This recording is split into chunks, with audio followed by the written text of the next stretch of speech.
Atos, capítulo 12, versos 1 a 5. Diz assim a palavra de Deus, acompanhe. Por aquele tempo, mandou o rei Herodes prender alguns da igreja para os maltratar, fazendo passar a fio de espada a Tiago, irmão de João. Vendo ser isto agradável aos judeus, prosseguiu, prendendo também a Pedro. E eram os dias dos pães asmos. Tendo-o feito prender, lançou no cárcere, entregando-o a 4 escoltas de 4 soldados cada uma, para o guardarem, tencionando apresentá-los ao povo depois da Páscoa. Pedro, pois, estava guardado no cárcere, mas havia oração incessante a Deus por parte da igreja a favor dele. Até aí. No ano passado, os irmãos se lembram que algumas vezes nós oramos aqui na igreja pela vida do pastor iraniano, pastor Youssef. Lembra? Na verdade, desde 2011 ele estava preso e houve uma campanha enorme pela internet de oração por ele. Qual foi o crime do pastor Youssef para ele ser preso e condenado à forca no Irã? O simples fato de não negar o nome de Jesus Cristo na vida dele. No final do ano passado, nós também começamos a orar aqui pelo pastor iraniano-americano, pastor Sid, cuja família mora no estado de Idaho, na capital Boise. E o pastor Sid, ele foi o ano passado ao Irã para falar do evangelho para os parentes dele e também foi preso, condenado à forca. Qual foi o crime do pastor Sid? Pregar o evangelho. No final do ano passado, no Senegal, foi preso um casal de missionários brasileiros, da mesma missão que nos enviou também para Angola e Moçambique no passado, a mesma missão. Eles foram presos e ficaram presos quase 5 meses. Foram soltos a semana anterior a essa que nós estamos terminando. Ficaram presos numa penitenciária do Senegal. Qual foi o crime daquele casal de pastores brasileiros lá no Senegal? Ter pregado o evangelho. No texto que nós lemos hoje, nós lemos a história das 2 primeiras prisões dos 2 primeiros apóstolos na história da igreja, Tiago e Pedro. Qual foi o crime de Pedro e Tiago terem sido presos? Única e exclusivamente de pregar o evangelho. Só isto. Era rei de Israel, um rei fantoche, um rei boneco nas mãos do Império Romano, chamado Herodes. Não aquele mesmo Herodes no tempo que Jesus nasceu, é um outro Herodes. Esse Herodes, por política, querendo agradar o povo, prendeu o apóstolo Tiago e logo mandou decapitar Tiago, mandou matar Tiago. O povo fez uma festa quando matou Tiago. O rei, por política, querendo agradar o povo, viu que a coisa politicamente deu certo, mandou prender a Pedro também. Pedro agora estava preso e também estava ali aguardando a morte. A situação da igreja em Jerusalém naquele tempo era uma situação difícil. Eu quase que poderia dizer uma situação insustentável. A igreja passava por grandes perseguições, grandes medos, um dos maiores perseguidores da igreja que estava aparecendo naquela época, era um indivíduo, até então não era conhecido, chamado Saulo, da cidade de Tarso, que foi aquele que foi o responsável por cumprir a primeira morte por causa de Cristo. Tiago foi o segundo. O primeiro foi um diácono chamado Estevão, que foi morto por pedradas. Saulo estava ali e consentia na morte de Estevão. Isso quer dizer que ser cristão naquela época, minha gente, não era nada fácil. Ser cristão naquela época significava colocar a vida em risco. Ser cristão naquela época era poder ser morto a qualquer momento. Ser cristão naquela época significava sair de casa e talvez não voltar mais. Como aconteceu com o pastor Youssef, como aconteceu com o pastor Cid, como aconteceu com esse casal de pastores brasileiros. A situação era difícil, mas é sobre isso que eu quero meditar com os irmãos. Mas nem tudo está perdido. Mas nem tudo está perdido.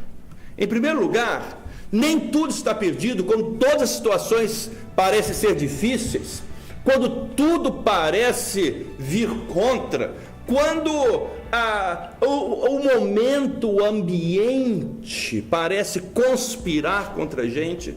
Há uma coisa que nós não podemos esquecer: Deus vê as nossas tribulações.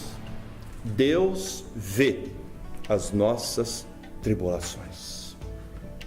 O Salmo 34, versículo 15, nós lemos o seguinte versículo, olha que interessante: os olhos do Senhor estão sobre os justos, e os seus ouvidos estão abertos à sua reclamação, ao seu choro, à sua lamentação, ao seu clamor.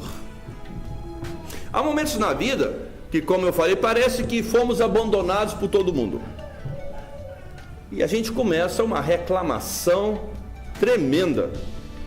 São dificuldades na saúde, dificuldades nas finanças, dificuldades no casamento, dificuldades com os filhos, dificuldades no trabalho, dificuldades na escola, dificuldades quando a gente vai, dificuldades quando a gente volta. São dificuldades que, enfim, são tantas áreas da vida que parece que nem tudo dá certo. Nessas horas, a gente começa a fazer pergunta, né? Para quê? Para que ser cristão? Por que continuar sendo cristão? Às vezes chegamos mesmo a pensar assim: olha, depois que me tornei cristão, parece que minha vida piorou. Parece que a situação piorou. Antes ninguém me criticava, agora meus amigos todos me criticam. Meu casamento estava uma beleza, agora parece que a coisa degringolou. Eu antes não tinha problema com meus amigos, agora meus amigos, tá ruim, parece que a coisa piorou. Na verdade, se a gente lê a Bíblia inteira, e devemos lê-la, mas se nós lemos a Bíblia inteira, não há uma única promessa na palavra de Deus de que por seguir a Jesus Cristo nós estaremos livres de qualquer problema na vida. Não existe essa promessa na Bíblia. O que existe é: o Senhor estará conosco sempre, todos os dias da nossa vida, até o fim dos tempos. E isso faz diferença. Isso faz diferença. Não é tão bom quando nós estamos passando um momento de aflição, perdemos emprego, morreu um parente, nossa casa foi roubada, a saúde foi perdida, e alguém chega do nosso lado, nem precisa dizer muita coisa não, só dá um abraço e diz assim: minha amiga, meu amigo, estou aqui, só isso. Faz um cafuné e só isso. E aí parece que era aquilo que estava faltando para a gente se sentir livre e tranquilo para desabar e chorar à vontade. O sentimento é: não estou sozinho. Não estou sozinho. Quem era Pedro e Tiago antes de conhecerem a Jesus e se tornarem apóstolo dele, de Jesus? A única coisa que nós sabemos deles é que eles eram pescadores de pouca cultura, porque a gente lê isso em Atos capítulo 2, pescadores de pouca cultura. Esses homens eram isso. É a única coisa que nós sabemos deles. Mas uma coisa mais importante nós sabemos: eles foram transformados o dia que resolveram seguir a Jesus Cristo. E aí ninguém mais se importou de onde eles vieram, apenas pelo fato de saberem que eram de Jesus Cristo. Deixaram simplesmente de ser galileus e se tornaram cidadãos do mundo. Deixaram de ser simplesmente pescadores de peixe para se tornarem pescadores de homens. Agora, esses homens, seguidores de Jesus, estavam presos em Jerusalém. Qual a razão? Qual a razão? Já falamos. Atos capítulo 12, verso 3. Vendo ser isto agradável aos judeus, não só matou a Tiago, como prosseguiu, prendendo também a Pedro. Tiago estava morto, Pedro estava preso, a igreja parecia acuada, num canto, não tem para onde ir, não tem como sair daquela situação. Tudo parecia andar contra. Nessas horas onde tudo parece ir contra, só há uma coisa que nos consola: saber que os olhos do Senhor estão sobre nós. Ele vê as nossas tribulações. O próprio apóstolo Pedro, que passou por aquela situação, muitos anos mais tarde, ele escreveu uma carta que está no Novo Testamento, que leva o seu nome. Primeira Epístola de Pedro, capítulo 3, no versículo 12, ele escreve assim: porque os olhos do Senhor repousam sobre os justos, e os seus ouvidos estão abertos às suas súplicas, mas o rosto do Senhor está contra aqueles que praticam males.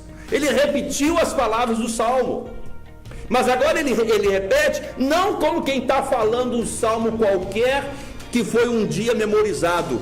Ele está falando de um salmo que consolou seu coração no momento de grande dificuldade. Eu sei que os olhos do Senhor repousam sobre os justos e os seus ouvidos estão abertos às suas súplicas. O sofrimento na vida nem sempre são causados por nós mesmos. Às vezes nós mesmos somos o culpado do nosso sofrimento, mas nem sempre. Mas passamos às vezes por momentos de dificuldades para vermos a nossa fé sendo testada, na esperança de que a gente seja vitorioso. Quando minha família e eu morávamos em Angola, depois de passarmos quase 4 anos sem voltarmos ao Brasil, sem vermos a nossa família, a nossa missão permitiu voltar ao Brasil para passarmos um período de tempo lá, antes de retornar para Angola e continuar a vida missionária. Gente, foi a viagem mais difícil que minha família e eu já passamos na nossa vida. Fernanda tinha 8 anos de idade e faltava pouco mais de um mês para a viagem. A Fernanda pegou tifo. Não é a febre tifoide, a tifo. Em 5 semanas apenas, a Fernanda emagreceu 18 pounds. Em apenas 5 semanas. Mais ou menos 8 quilos. Em apenas 5 semanas, uma criança de 8 anos de idade. Em Angola, naquele tempo, a gente precisava pedir visto para entrar no país, mas também precisava pedir visto para sair do país. Esses vistos normalmente demoravam o pedido de visto, entre deixar o passaporte no departamento de imigração e pegar o passaporte de volta, geralmente demorava 3 a 4 dias. Nós tínhamos antecipado bastante a pedir o visto de saída, porque nós estávamos eufóricos, né? Vamos voltar para o Brasil depois de 4 anos. Passou-se 1 semana, 2, 3, 4, 5 semanas, e a Fernanda perdendo quilos, perdendo peso rapidamente como aquilo. 2 dias antes da nossa viagem, Nilce e eu nos assentamos ao redor da cama da Fernanda, chamamos a Aline e Débora, pedimos a ajuda de 2 pastores, que nós não tínhamos, estávamos sem forças para fazer o que nós iríamos fazer, porque a Fernanda já não mexia, já não tinha forças, e nós sentamos para entregar a Fernanda nas mãos de Deus. Senhor, leva a Fernanda. No dia seguinte, nosso passaporte chegou. Chegou às 6 horas da tarde daquele dia, e no dia seguinte, o nosso voo saía de um outro país chamado Namíbia às 3 horas da tarde. Já não tinha mais voo. Pegamos o nosso velho Jeep e viajamos a noite toda. Saímos 6 horas da tarde, viajamos 750 milhas, 1.200 quilômetros, entre 6 da tarde e 10 da manhã do dia seguinte. Ao chegar lá naquela cidade, a cidade de Windhoek, capital da Namíbia, chegamos 10 horas da manhã, o voo saía às 3 horas da tarde, nós estávamos sujos, cansados, cheios de porquês da cabeça durante aquela viagem a noite toda, e ainda saímos à procura de onde deixar o carro, onde tomar um banho, onde comer qualquer coisa, porque a Angola era um país de guerra, não tinha nada na beira da estrada, estávamos todos com muita fome. O único dinheiro que tínhamos, gastamos colocando gasolina no carro. O fato é que, pela graça de Deus, Deus colocou alguém na nossa frente para nos indicar a casa de um casal de missionários alemães que nunca tínhamos visto na vida, nunca soubemos quem eram, mas que abriram as portas da casa para nos receber. Tomamos banho lá, comemos, ou melhor, àquela altura, devoramos qualquer coisa, nos deram permissão para deixar o carro lá. Chegamos em São Paulo, sem dinheiro, porque tudo havia sido gasto, e a Nilce insistiu comigo para ir no caixa eletrônico ver o que tinha na nossa conta, que não havia nada. Eu já sabia que não havia nada, né?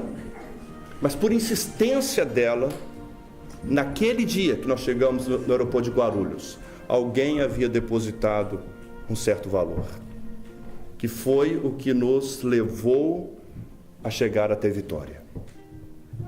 Naquele momento de grande tribulação, de vários porquês na cabeça, as razões da Fernanda ter caído doente, nosso passaporte ter ficado preso, temos que sair desesperadamente daquela maneira.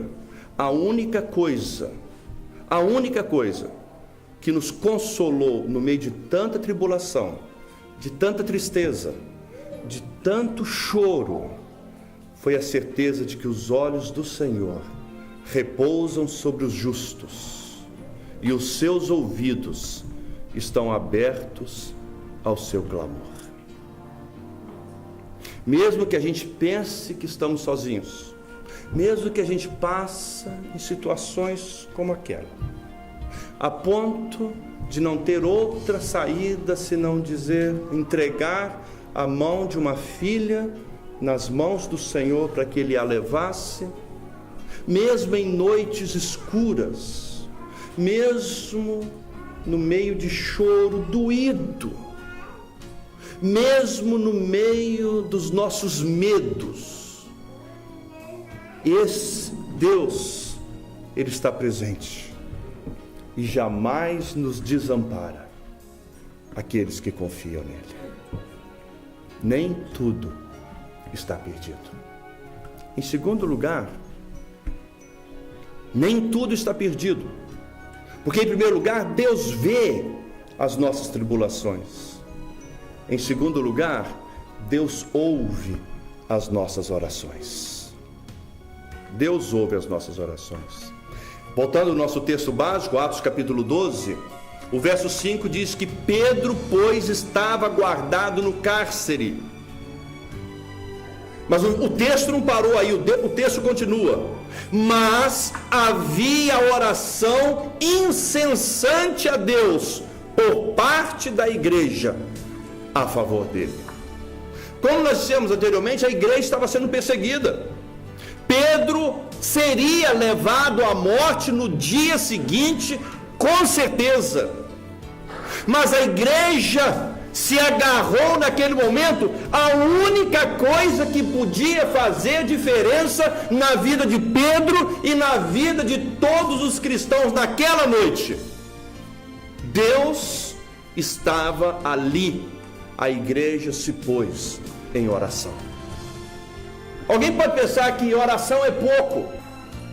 Às vezes é hora de parar, orar, entregar a situação nas mãos do Senhor, porque a oração tem o poder de tranquilizar. E de fato o que aconteceu? Atos capítulo 12, versículo 6, enquanto a igreja estava ali orando incessantemente por Pedro, o que estava acontecendo? Diz o versículo 6, quando Herodes estava para apresentá-lo aquela mesma noite, Pedro, o que ele fazia? Dormia entre dois soldados, acorrentados com duas cadeias, e sentinelas à porta guardavam os cárceres, correntes e dois cadeados, e junto com eles 2 soldados. E nós já tínhamos lido no próprio texto que havia 4 grupos de 4 soldados cada um guardando Pedro. Quantos homens? 16 homens para guardar um. Parecia que a força, não haveria força humana que iria tirar Pedro daquela situação. E de fato não haveria. Não haveria. Mas havia uma força maior do que a sobre-humana. Havia o poder de Deus agindo, como resposta da oração da igreja. Atos capítulo 16, versos 7 a 11, nós lemos assim: eis, porém, que sobreveio um anjo do Senhor, e uma luz iluminou a prisão. E tocando ele, o anjo, o lado de Pedro, Pedro estava dormindo, estava tranquilo. Há momentos na vida que o consolo do Senhor faz toda a diferença, porque na hora das incertezas, o Senhor dá a coisa mais importante, que é a paz no coração.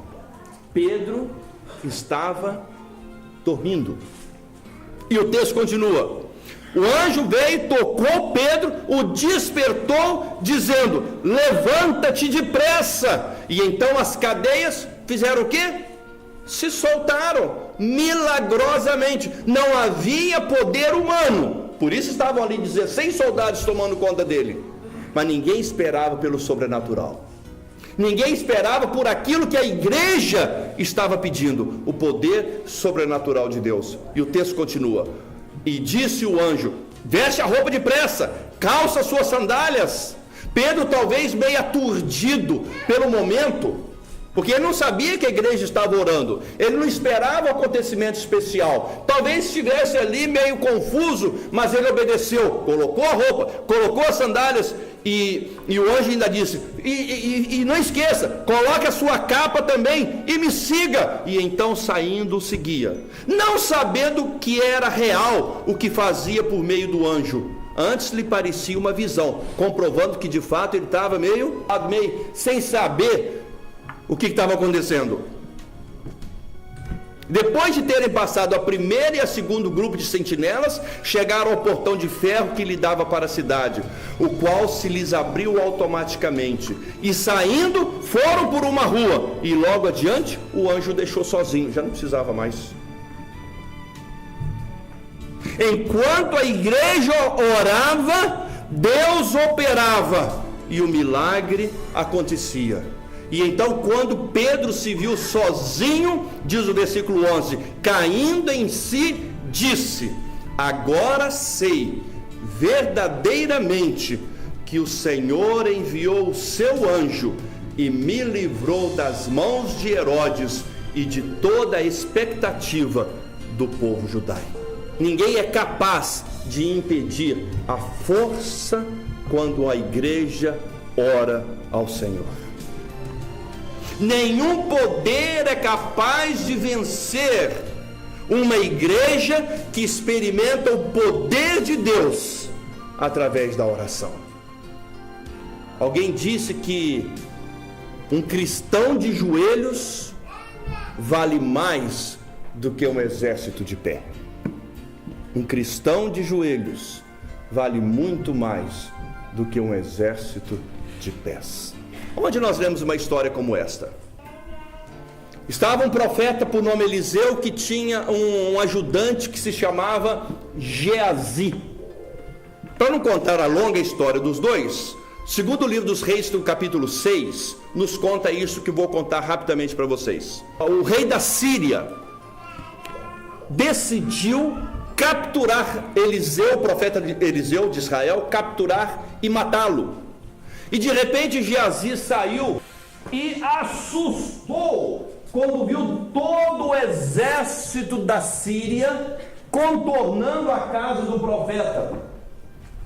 O rapaz, Geazi, correu de volta para casa e disse: estamos perdidos, estamos cercados, o que nós faremos? Vou passar a ler para vocês verem o poder da palavra. Segundo o livro dos Reis, capítulo 6, verso 16. Ele respondeu, ele quem? O profeta. Ele respondeu: não temas. Olha que coisa, não temas, porque mais são os que estão conosco do que aqueles que estão com eles. Olha que coisa, eles eram só dois. O exército sírio estava ali aos milhares. Mas olha o que ele diz: muito mais são os que estão conosco do que os que estão com eles. E Eliseu fez o quê? Eliseu orou. Olha que coisa fantástica. Ele não se desesperou. Ele não foi dizer: meu filho, vem cá, não tenha medo. Ele foi orar. Eliseu não confiou na sua própria fé. Ele confiou no Senhor. Eliseu não confiou na sua própria experiência. Ele confiou no Senhor. Eliseu orou. E a oração dele foi assim, verso 17: Senhor, peço-te que abras os olhos do moço para que ele veja. A oração dele foi só essa. E o texto continua: e o Senhor abriu os olhos do moço, e ele viu que o monte estava cheio de cavalos e carros de fogo em redor de Eliseu. Um cristão que ora vale muito mais do que um exército de pé, porque o cristão que ora, ele pode ver o livramento do Senhor Deus. E a Bíblia nos conta, em 2 Reis capítulo 6, que Eliseu voltou a orar. E a segunda oração de Eliseu foi: Senhor, peço que o Senhor fira todo o exército da Síria com cegueira. E todo o exército sírio ficou cego, de maneira que Eliseu sozinho, com Geazi, conduziu todos aqueles milhares de soldados sírios para dentro do acampamento do exército de Israel, de formas que quando todos estavam lá, diz a Bíblia, o Senhor voltou a abrir os olhos daqueles homens, e eles estavam todos presos, sem ter levantado uma única arma, sem ter corrido uma única gota de sangue, apenas do poder da oração. Quando a igreja ora, o inferno se agita, os céus se movem, as portas das cadeias se abrem e os servos de Deus são libertados. Nós não estamos sozinhos, nem desamparados. Deus ouve a oração daqueles que buscam a Deus de todo o coração. Quem nos fala sobre isso É o profeta Jeremias, no capítulo 29, verso 13. Buscar-me-eis e me achareis, quando me buscardes de todo o vosso coração. Nem tudo está perdido. Deus vê as nossas tribulações.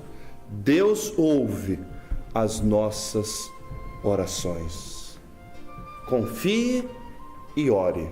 É tudo o que Deus quer de você, porque a promessa é: eu estarei convosco todos os dias até a consumação dos séculos. Vamos orar, vamos colocar em pé.